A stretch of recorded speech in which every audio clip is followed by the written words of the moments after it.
A doutrina do inferno, ao longo dos séculos, tem sido um dos pilares mais controversos da fé cristã. A questão central gira em torno de se o inferno é uma realidade literal de fogo e tormento eterno ou uma representação simbólica das consequências do pecado e da separação de Deus. O inferno nas Escrituras, fogo real ou retórica divina. Para desvendar a natureza do inferno, é fundamental examinar as Escrituras sagradas. A Bíblia, do Gênesis ao Apocalipse, aborda o tema, mas sua linguagem, por vezes, desafia uma interpretação simplista. As chamas do Antigo Testamento, um prelúdio sombrio. No Antigo Testamento, embora o conceito de inferno não seja tão explícito quanto no Novo Testamento, há prenúncios e alusões que pavimentam o caminho para uma compreensão mais desenvolvida. O termo hebraico Sheol é frequentemente traduzido como sepultura, cova ou inferno, e geralmente se refere ao lugar dos mortos, um reino de sombras e silêncio. Contudo, algumas passagens já indicam um destino diferenciado para os ímpios. Salmos 9:17 afirma que os ímpios serão lançados no inferno, e todas as nações que se esquecem de Deus, indicando o Sheol não apenas como destino comum, mas como um lugar de punição para os que se opõem a Deus. Provérbios 5:05, 7:27, 9:18 descrevem o caminho do pecador como uma descida às câmaras da morte e às profundezas do inferno, sugerindo perdição.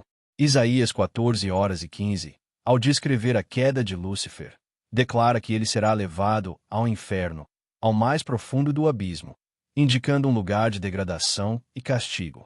Jó 26:6 afirma que o inferno está nu perante ele, e não há coberta para a perdição, revelando a onisciência divina que alcança as profundezas do Sheol. Essas passagens, embora não detalhem o tormento com a mesma intensidade do Novo Testamento, estabelecem um precedente.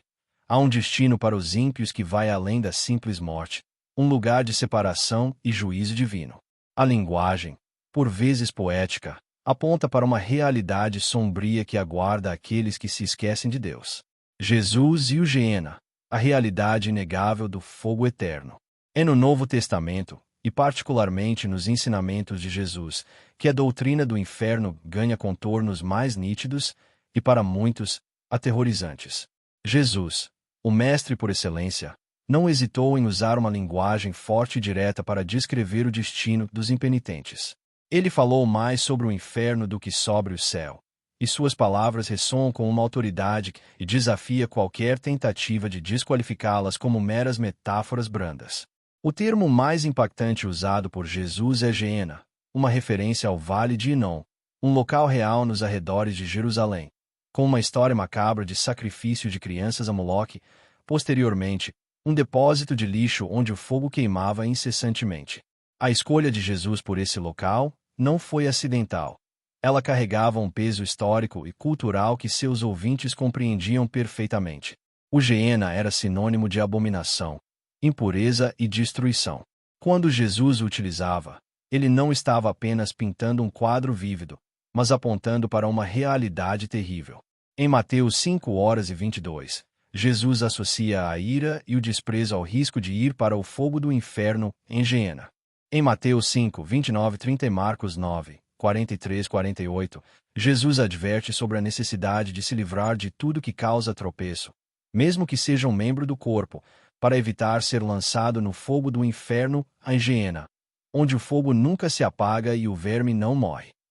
A repetição da frase, o fogo nunca se apaga e o verme não morre em Marcos 9:43-48, é particularmente enfática, sugerindo uma continuidade e uma permanência do tormento que desafiam a interpretação puramente metafórica. Mateus 10:28 e Lucas 12:5 trazem a advertência de Jesus: não temais os que matam o corpo e não podem matar a alma. Temei, antes, aquele que pode fazer perecer no inferno em Geena a alma e o corpo. A capacidade de Deus de destruir tanto a alma quanto o corpo no Geena aponta para uma punição completa e abrangente, que vai além da aniquilação física. Mateus 23:33 descreve a condenação do inferno em Geena como uma realidade inescapável para aqueles que se opõem à verdade. Além do Geena, Jesus também utiliza outras imagens e parábolas que reforçam a ideia de um lugar de castigo. A parábola do joio, Mateus 13, 41-42, descreve o Filho do Homem enviando seus anjos para lançar os que praticam o mal na fornalha ardente, onde haverá choro e ranger de dentes. A fornalha ardente e o choro e ranger de dentes são imagens de sofrimento intenso e agonia. Em Mateus 25, 41, na parábola das ovelhas e dos bodes, Jesus diz aos malditos: apartem-se de mim para o fogo eterno, preparado para o diabo e os seus anjos. A expressão fogo eterno é crucial aqui, indicando uma duração sem fim. A parábola do rico e Lázaro, Lucas 16, 23 e 24, é talvez a mais explícita descrição de um tormento consciente após a morte. O rico, no Hades, que aqui parece ser um lugar de tormento, distinto do Sheol geral, está em tormentos e clama por alívio da chama. Esta narrativa, embora uma parábola, é frequentemente interpretada como uma representação vívida da realidade do sofrimento pós-morte. As epístolas e o Apocalipse, a consumação da doutrina. Os apóstolos e o livro do Apocalipse continuam a desenvolver a doutrina do inferno, reiterando e expandindo as imagens apresentadas por Jesus. 2 Tessalonicenses 1:9 descreve o destino dos que não conhecem a Deus como destruição eterna, a separação da presença do Senhor e da majestade do seu poder. A destruição eterna pode ser interpretada como aniquilação, mas a separação da presença do Senhor sugere um estado de privação e sofrimento contínuo. 2 Pedro 2:4 menciona que Deus não poupou os anjos que pecaram, mas os lançou no inferno, prendendo-os em abismos tenebrosos a fim de serem reservados para o juízo. Aqui, o inferno é um lugar de prisão e reserva para o juízo final. Apocalipse 20:10 descreve o diabo, a besta e o falso profeta sendo lançados no lago de fogo e enxofre, onde serão atormentados dia e noite, para todos sempre. Esta é uma das descrições mais fortes da eternidade do tormento, com a repetição dia e noite, para todo o sempre enfatizando a natureza incessante da punição. Apocalipse 20, 13 e 15 explicitamente chama o lago de fogo de a segunda morte, e aqueles cujos nomes não estão no livro da vida são lançados nele. A segunda morte não é o fim da existência, mas um estado de condenação final. Apocalipse 21:08 lista os tipos de pecadores que terão seu lugar no lago de fogo que arde com enxofre, reiterando que esta é a segunda morte. Ao examinar essas passagens bíblicas, torna-se evidente que a linguagem utilizada para descrever o inferno é, em grande parte, literal e direta. Embora a Bíblia utilize metáforas em diversos contextos, a consistência e a intensidade das descrições do inferno, especialmente nos ensinamentos de Jesus, apontam para uma realidade que vai além de uma mera figura de linguagem. O fogo, o tormento, a separação e a eternidade são temas recorrentes que, para muitos, não podem ser simplesmente descartados como retórica divina. A polêmica, portanto, não reside na existência de um lugar de castigo, mas na sua natureza exata e na duração de seu sofrimento. As Escrituras, em sua face mais crua, parecem insistir em um inferno que queima, que atormenta e que, para a desgraça dos perdidos, não tem fim. O inferno no tribunal da teologia. Antigos dogmas e novas heresias. A discussão sobre a natureza do inferno não se limita às páginas da Bíblia. Ela ecoa pelos corredores da história da teologia cristã, gerando debates acalorados e, por vezes, cismas profundos. Desde os pais da Igreja até os acadêmicos contemporâneos, a questão da literalidade do inferno tem sido um campo de batalha teológico, onde a ortodoxia se choca com interpretações revisionistas. As vozes do passado. A firmeza dos primeiros teólogos. Os primeiros teólogos cristãos, muitos deles vivendo em um contexto cultural e linguístico mais próximo ao dos apóstolos, tenderam a interpretar as passagens bíblicas sobre o inferno de forma literal.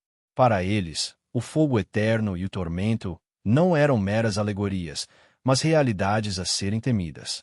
Suas advertências sobre o destino dos ímpios eram diretas e inequívocas. Inácio de Antioquia, mártir do século I, não poupou palavras ao descrever o destino daqueles que distorciam a verdade divina. Para ele, O inferno de fogo inextinguível aguardava tanto os enganadores quanto os enganados. Sua linguagem reflete uma crença firme em um castigo eterno e ardente. Justino Mártir, no século II, reforçou a ideia de que o inferno é um lugar onde serão castigados os que tiverem vivido iniquamente. Sua ênfase no inferno como um local de castigo para os descrentes sublinha a seriedade com que a igreja primitiva encarava a doutrina. Irineu de Leão, discípulo de Policarpo, que por sua vez foi discípulo do apóstolo João, via a punição dos que rejeitam a Deus como eterna. Ele citou as palavras de Jesus em Mateus 25, 41. Apartai-vos de mim, malditos, para o fogo eterno, como prova de uma condenação sem fim.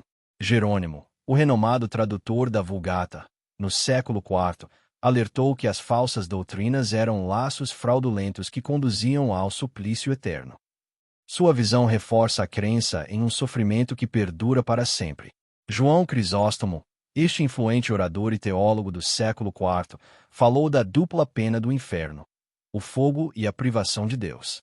Para ele, ser banido do reino de Deus era um castigo ainda mais severo do que o próprio fogo, indicando que o inferno é um estado de total separação da fonte de toda a bondade.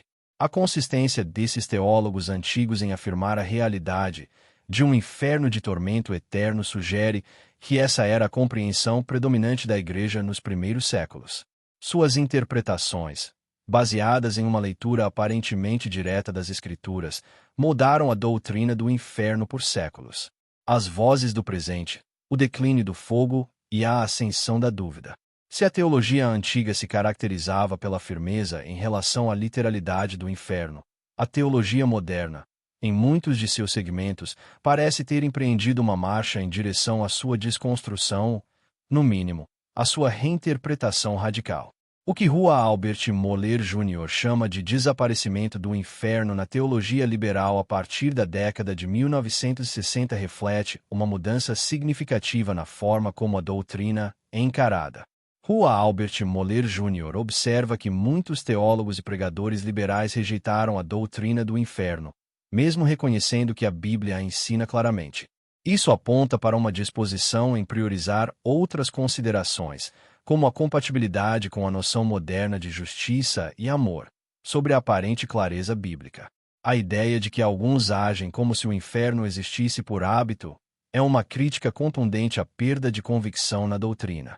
David Bentley Hart, representando uma vertente da teologia ortodoxa, desafia a interpretação tradicional do inferno como tormento eterno, sugerindo que os textos antigos não a sustentam e que o conceito deveria ser repensado para algo mais próximo do purgatório. Sua posição, embora vinda de uma tradição diferente, ecoa a insatisfação com a doutrina do tormento eterno. A menção à revisão da teologia do inferno pelo Papa Francisco, embora dentro do contexto católico e com a ressalva da doutrina agustiniana rubricada no Concílio de Florença, indica que mesmo em tradições mais conservadoras há espaço para reflexão, ou possivelmente, reinterpretação da doutrina. A corrente teológica aniquilacionista, imortalidade condicional, argumenta que a punição final dos ímpios não é o tormento eterno, mas a destruição completa. Eles veem o fogo eterno como meio da destruição, não como um agente de tormento sem fim. O argumento central reside na incompatibilidade de um Deus justo infligir punição infinita por pecados finitos, considerando a doutrina do tormento eterno como uma blasfêmia contra o caráter de Deus. Essa visão ganha força em círculos evangélicos e protestantes que buscam uma alternativa à visão tradicional. O campo de batalha teológico: amor versus justiça. O embate entre a literalidade e a metáfora do inferno na teologia moderna frequentemente se resume a uma tensão entre os atributos divinos do amor e da justiça. Para os defensores da literalidade, a justiça de Deus exige uma punição eterna para o pecado, que é uma ofensa infinita contra um Deus infinito. A recusa em crer no inferno literal é vista como uma minimização da seriedade do pecado e da santidade de Deus. Por outro lado, para aqueles que questionam a literalidade, um inferno de tormento eterno parece incompatível com o amor e a misericórdia infinitos de Deus.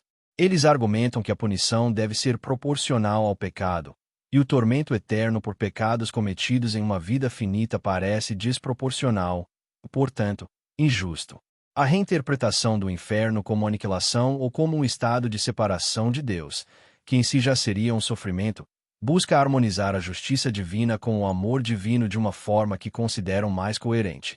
A polêmica, portanto, persiste no campo teológico, com as visões tradicionais e revisionistas se enfrentando em um debate que toca nas fibras mais sensíveis da fé cristã e na própria natureza do ser divino. A forma como um teólogo ou fiel responde à pergunta sobre a literalidade do inferno frequentemente revela sua compreensão mais ampla sobre Deus, o pecado e a salvação. A arqueologia desenterra o inferno, o vale de Geena e a realidade do horror. Enquanto teólogos debatem a literalidade das chamas e a eternidade do tormento, a arqueologia, com suas pás pincéis, oferece uma perspectiva diferente, mas igualmente perturbadora, sobre a origem do conceito de inferno. Não que ela desenterre um poço de fogo literal, mas ela revela o pano de fundo histórico e cultural que deu forma às mais aterrorizantes descrições bíblicas do castigo eterno. O epicentro dessa revelação é um lugar real, um vale nos arredores de Jerusalém, cujo nome se tornou sinônimo de condenação, o Vale de Geena. O Vale de Inom, um cenário de abominação.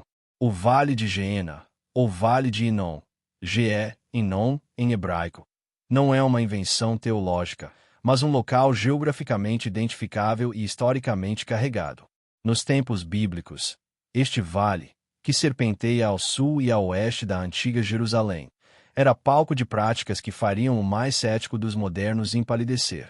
Era ali que os cananeus, e lamentavelmente, em períodos de apostasia, até mesmo alguns israelitas ofereciam seus próprios filhos em sacrifício ao deus pagão Moloque.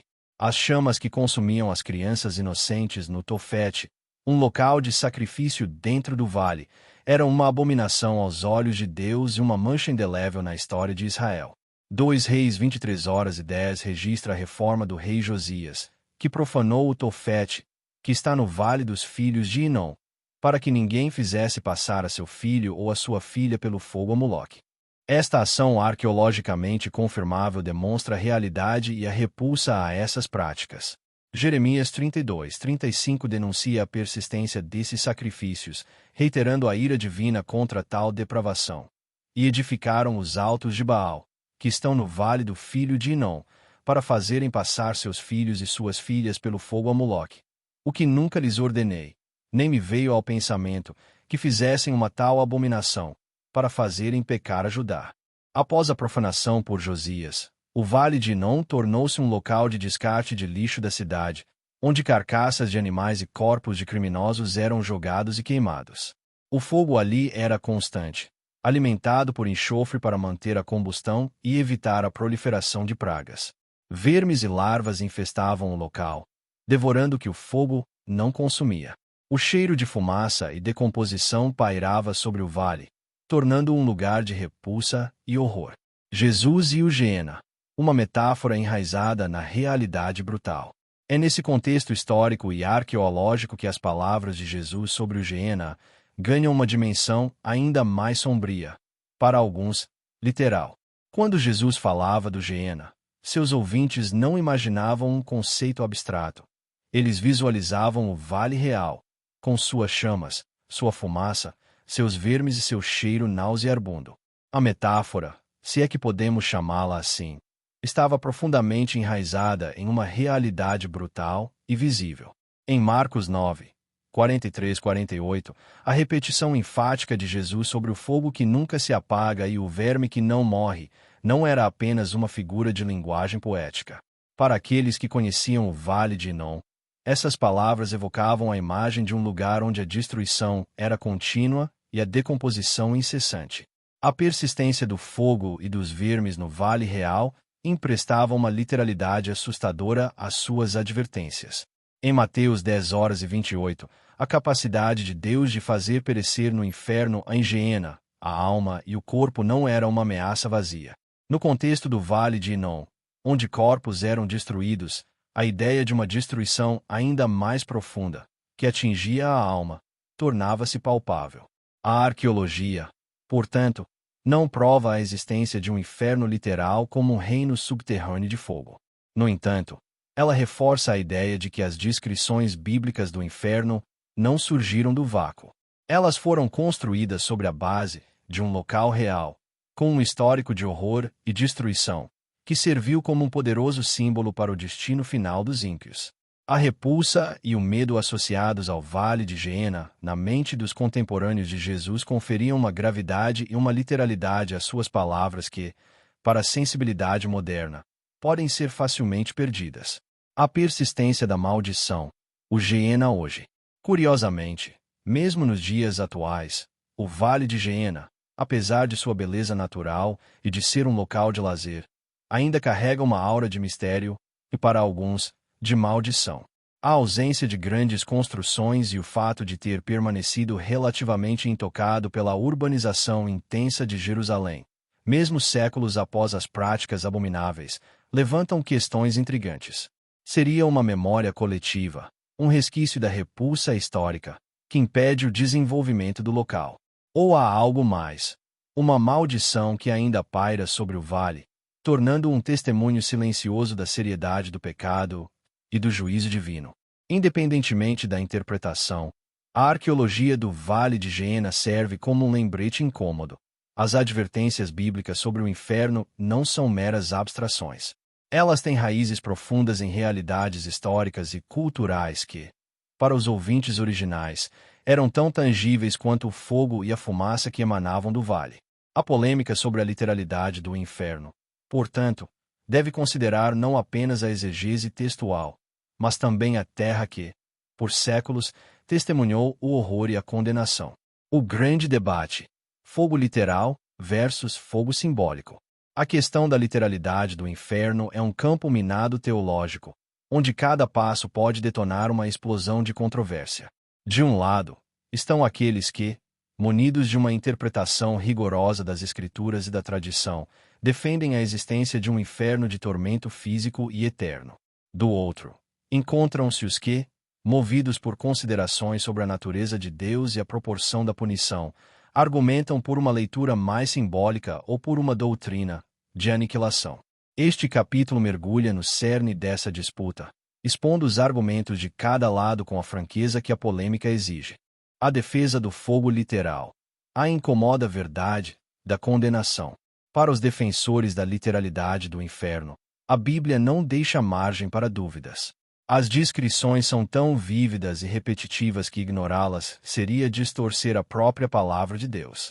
Se o inferno não é literal, questionam, o que mais na Bíblia pode ser desconsiderado como mera metáfora? Os principais argumentos a favor da literalidade são: linguagem bíblica inequívoca. As passagens bíblicas, especialmente no Novo Testamento, empregam termos que, em seu sentido mais direto, apontam para um lugar de sofrimento real. Fogo eterno, Mateus 25, 41. Fornalha ardente, Mateus 13h42. Choro e ranger de dentes, Mateus 13h42. E o verme que não morre e o fogo que não se apaga, Marcos 9. 43 e 48, são descrições que, para os literalistas, não podem ser reduzidas a meros símbolos. Se o fogo é simbólico, o que dizer do choro e do ranger de dentes? Seriam também simbólicos. A consistência exige que se aceite a literalidade de todas as descrições. A autoridade de Jesus, o próprio Jesus Cristo, a encarnação da verdade e do amor, é quem mais falou sobre o inferno, e suas palavras são as mais severas. A parábola do rico e Lázaro, Lucas 16, 19 e 31, é um testemunho contundente de um tormento consciente após a morte, com o rico clamando por alívio do fogo. Descartar essas palavras como metáfora seria minar a autoridade do próprio Cristo e a seriedade de suas advertências. Se Jesus usou metáforas, por que não as explicou como tal, dado o peso de suas implicações?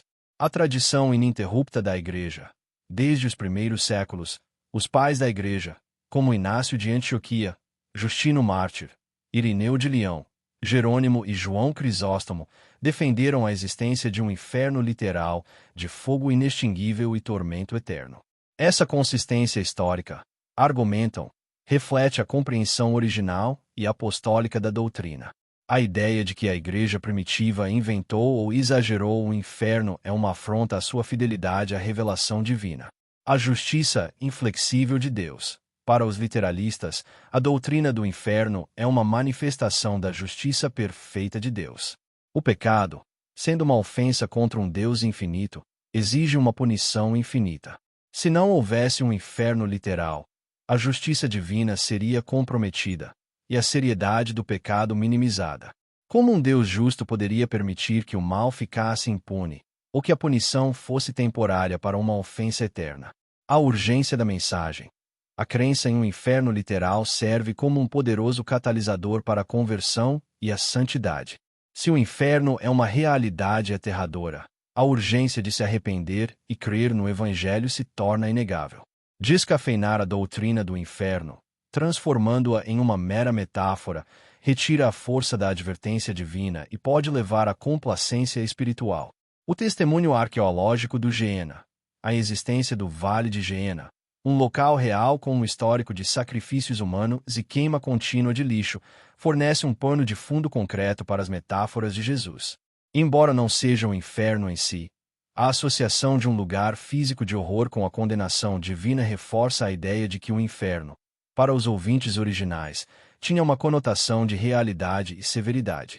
A arqueologia, portanto, não desmente, mas contextualiza e, de certa forma, valida a linguagem literal de Jesus. A crítica ao fogo literal, a misericórdia em xeque e a proporção da punição. Em contrapartida, os críticos da literalidade do inferno levantam questões profundas sobre a compatibilidade de um tormento eterno com a natureza de um Deus amoroso e justo. Para eles, a interpretação literal do inferno é uma mancha na imagem de Deus, tornando-o um tirano sádico. Os principais argumentos contra a literalidade, ou a favor de uma interpretação simbólica aniquilacionista, são linguagem figurada e contexto apocalíptico. Argumenta-se que a linguagem bíblica sobre o inferno é altamente figurada e simbólica, típica da literatura apocalíptica e profética. Termos como fogo e verme seriam metáforas para a destruição, a separação de Deus, a angústia da consciência e o remorso, e não necessariamente para um tormento físico eterno. A Bíblia usa fogo para descrever a presença de Deus, a purificação e a destruição. Porque no inferno seria apenas literal tormento. A natureza de Deus. Amor e misericórdia. A ideia de um Deus infinitamente amoroso e misericordioso, que enviou seu Filho para salvar a humanidade, parece incompatível com a punição eterna e consciente de bilhões de pessoas. Como um Deus de amor poderia infligir tormento sem fim por pecados finitos? Isso levanta a questão da proporção. A punição deve ser proporcional ao crime. Uma vida finita de pecado não justificaria uma punição infinita. A doutrina da aniquilação e mortalidade condicional. Essa visão propõe que os ímpios não sofrem tormento eterno, mas são completamente destruídos ou aniquilados após a morte, cessando de existir. O fogo eterno seria o fogo que causa a destruição eterna, e não um fogo que queima eternamente. Essa doutrina, argumentam, é mais compatível com a justiça divina, pois a punição seria a perda da vida eterna, um fim justo para aqueles que rejeitaram a fonte da vida. Contexto cultural e histórico. Alguns estudiosos sugerem que as descrições do inferno refletem o contexto cultural e as crenças da época em que a Bíblia foi escrita, e não necessariamente uma realidade literal. O Vale de Geena, por exemplo, era um local de descarte de lixo e queima contínua, o que poderia ter influenciado a linguagem de Jesus como uma metáfora para a destruição e a impureza, sem implicar tormento consciente e eterno. Evolução do pensamento teológico. A teologia moderna tem testemunhado um desaparecimento ou uma reinterpretação do inferno, como apontado por Rua Albert Moller Jr. e David Bentley Hart. Isso sugere que a compreensão da doutrina não é estática e pode evoluir com o tempo, buscando uma interpretação mais alinhada com a compreensão contemporânea da justiça e do amor de Deus. A rigidez na interpretação literal pode impedir o avanço teológico e a relevância da fé para as novas gerações. Problemas filosóficos e morais. A ideia de tormento eterno levanta questões filosóficas e morais complexas. Se o inferno é eterno, o mal e o sofrimento nunca cessarão, o que parece diminuir a glória de Deus e a vitória final sobre o pecado. Além disso, a ideia de que Deus manteria seres conscientes em tormento perpétuo levanta sérias objeções morais, mesmo para aqueles que creem em sua justiça. A polêmica infindável. Um desafio, a fé e a razão. O debate sobre a literalidade do inferno é, em sua essência, um desafio à fé e à razão.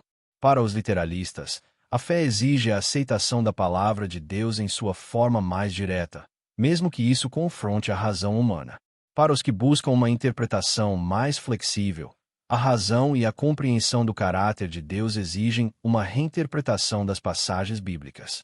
A polêmica, portanto, não é apenas sobre o inferno, mas sobre a hermenêutica bíblica, a natureza de Deus e a própria essência da justiça e do amor divinos. E, como o fogo do inferno, parece que este debate está longe de se apagar. Conclusão: o inferno, a polêmica e a urgência da escolha. A jornada através das passagens bíblicas, dos comentários teológicos antigos e modernos, das evidências arqueológicas e dos argumentos pró e contra a literalidade do inferno nos leva a uma conclusão inegável. A doutrina do inferno é, e sempre será, um campo de intensa polêmica. De um lado, a solidez da interpretação literal, ancorada em uma leitura direta das Escrituras e na tradição milenar da Igreja, apresenta um inferno de fogo e tormento eterno como uma realidade aterradora. A seriedade das palavras de Jesus, a consistência dos pais da Igreja e a própria noção de justiça divina parecem exigir um lugar de punição proporcional à gravidade do pecado. Para os defensores dessa visão, suavizar o inferno é suavizar o pecado, consequentemente, a necessidade da salvação em Cristo. A arqueologia do Vale de Geena, embora não prove o inferno, oferece um pano de fundo histórico e cultural que empresta uma brutalidade tangível às metáforas de Jesus, tornando-as mais do que meras figuras de linguagem. Do outro lado, a sensibilidade moderna, a busca por uma compreensão mais harmoniosa da natureza de Deus e a preocupação com a proporção da punição levam muitos a questionar a literalidade do tormento eterno. A ideia de um Deus infinitamente amoroso, infligindo sofrimento sem fim por pecados finitos parece, para alguns, uma contradição insuportável. A aniquilação, ou a interpretação do inferno como a completa cessação da existência, surge como uma alternativa que busca conciliar a justiça divina com a misericórdia, oferecendo um fim para o sofrimento e para o mal. A polêmica não é um fim em si mesma, mas um convite à reflexão profunda, à pesquisa diligente e à busca sincera pela verdade. Independentemente da sua posição neste debate, uma coisa é inegável. A Bíblia, em sua totalidade, adverte sobre as consequências do pecado e a necessidade de uma decisão. Seja o inferno um lugar literal de fogo e tormento, seja uma metáfora para a destruição total e a separação eterna de Deus, a urgência da escolha permanece. A mensagem do Evangelho, de salvação através de Jesus Cristo, ganha uma gravidade ainda maior diante da possibilidade de um destino tão terrível. Que esta análise sirva não apenas para informar, mas para provocar. Que ela leve o leitor a uma introspecção sincera sobre sua própria fé, suas crenças e, acima de tudo, sobre a sua relação com o Deus que, em sua infinita sabedoria e justiça, estabeleceu as regras do universo e o destino da humanidade. A questão do inferno não é apenas um debate teológico, é um chamado à ação, um lembrete sombrio de que as escolhas feitas nesta vida ecoarão por toda a eternidade. A verdade, por mais incômoda que seja, deve ser proclamada.